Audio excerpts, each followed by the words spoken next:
A homeowner in Texas had her house stolen from her after she left town for only 2 weeks. She called the police and they said that it was a civil matter. Now Texas is trying to change the law so that this travesty of justice doesn't happen again. I'm Tony, and this is Real Estate Investing and Landlord News.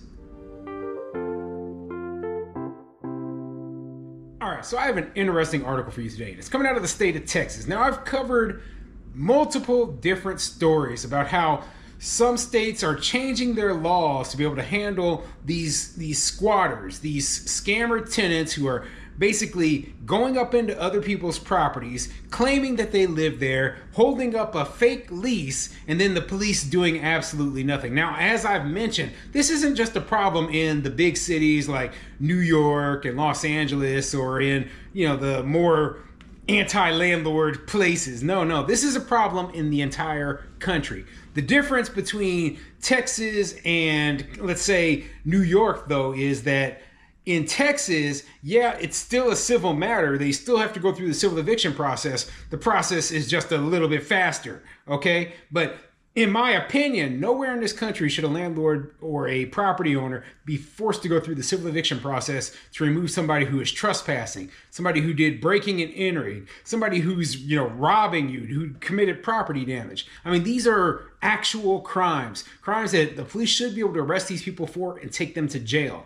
And all it would take would be just the landlord saying, hey, I'm the property owner. This person is, they have no right to be here. Please take this person away. I want to press charges. That should be it. That should be it. So Texas is going to hopefully work on changing this law, okay? Because it's stupid. It's absolutely stupid. As I mentioned, Florida, they took the initial initiative, they were the very first state to say, hey, this is a real problem. We need to take care of it. Followed by Georgia, followed by a bunch of other states throughout the entire country, including New York, which, they had a very high profile squatting case up in New York where the homeowner actually was arrested for trying to change the locks on her own property after squatters broke in. And you know what? That was the catalyst where you started to see all these state laws changing. I'm sorry that she ended up getting arrested, but man, if that's what it takes, sometimes you got to say, hey, I'm going to take one for the team. The fortunate thing I read, though, was that for her, the charges were dropped. But how many other landlords out there throughout the entire country are facing, criminal charges for trying to take their properties back?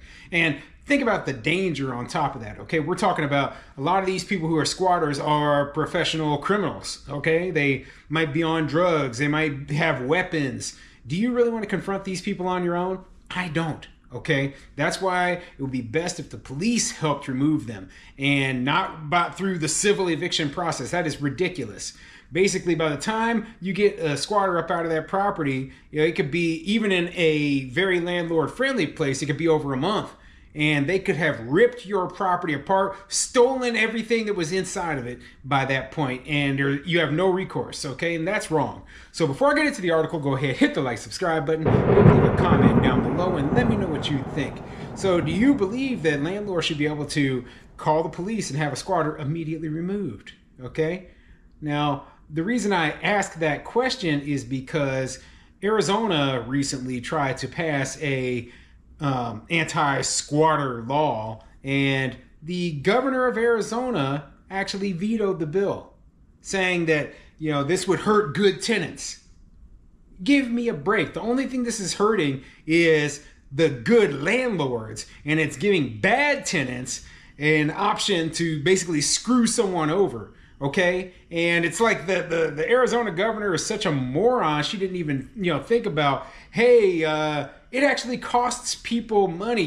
This is real money. This is real life. This isn't play money. I guess when somebody works for the government for so long and doesn't have to make their own way, they forget that, hey, in the real world, people actually have to make money, and they just can't live off of the taxpayer's dime for their whole life. I'm talking garbage, but I got a big problem with a lot of these bureaucrats, okay? But anyway, let's get into this article and see what it says about Texas. This article is coming from fox4news.com, and it says, Mesquite homeowner shares a squatter horror story in Texas Senate committee hearing.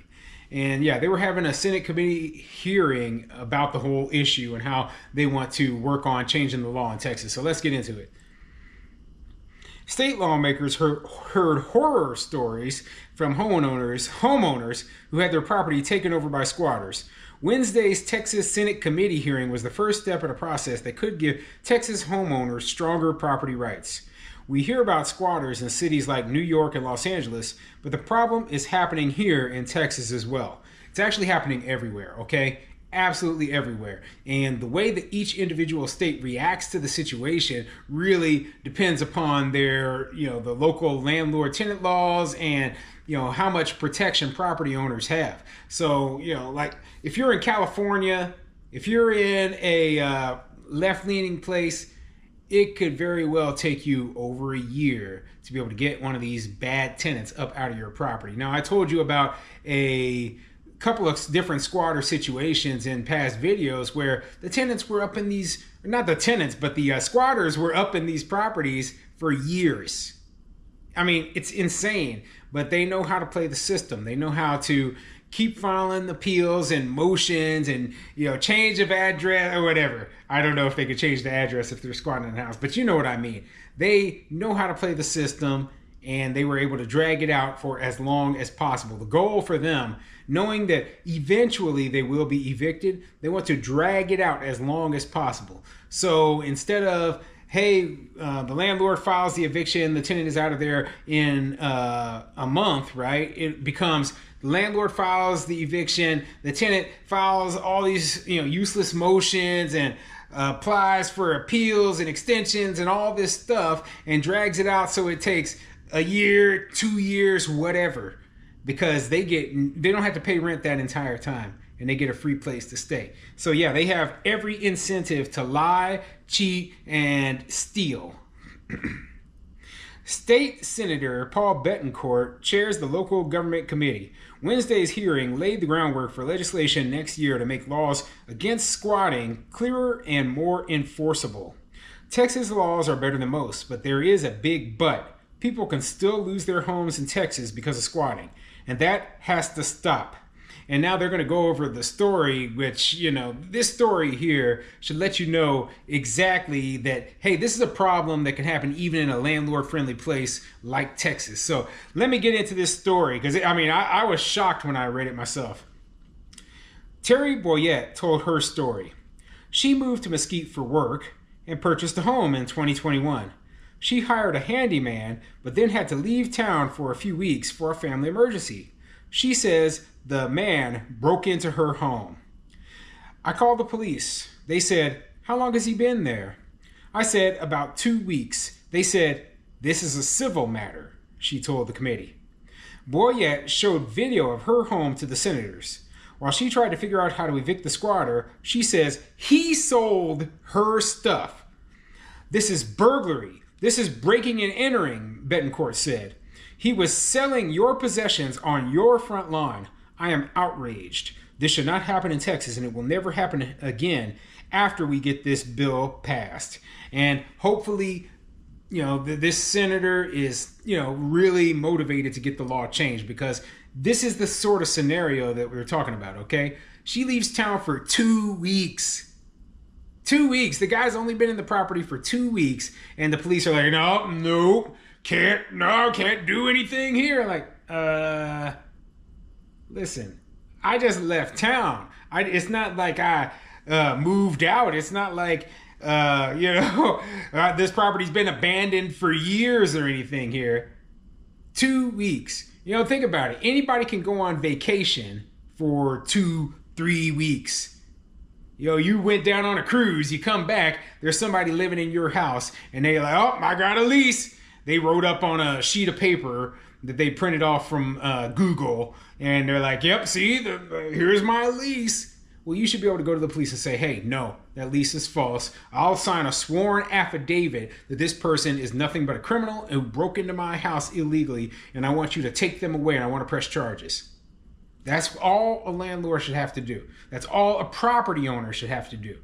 But no, they won't do it. They won't do it. You know, I'm like, hey, the sworn affidavit, if you lie on a sworn affidavit, that's an arrestable offense right there. So that is the protection to make sure that a person isn't,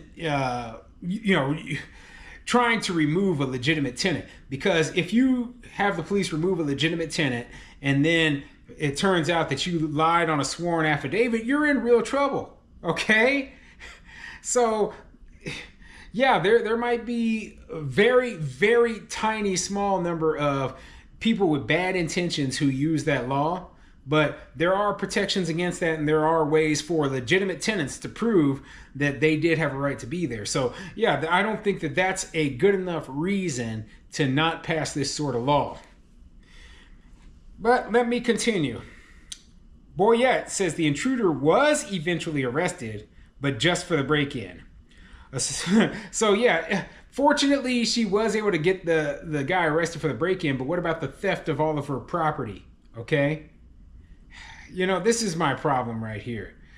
When you have laws on the books, like the laws are already on the books, it should be very easy to prove that this person is a squatter, and not a actual tenant. But it's like a lot of the police, and I don't like criticizing the police because I know what it's like to be on the other side. And if their policy, their agency policy says do it this way and you don't do it that way, then you face disciplinary action and, all sorts of trouble, right? So that's why a lot of police officers are like, no, I will not do that, because they can't afford to lose their job any worse than anyone else can afford to lose, so they have to have all their bases covered and be sure before they can remove anybody like that, right? And you know what? I agree with that. That's why I said the sworn affidavit swearing that, hey, this person is here illegally should be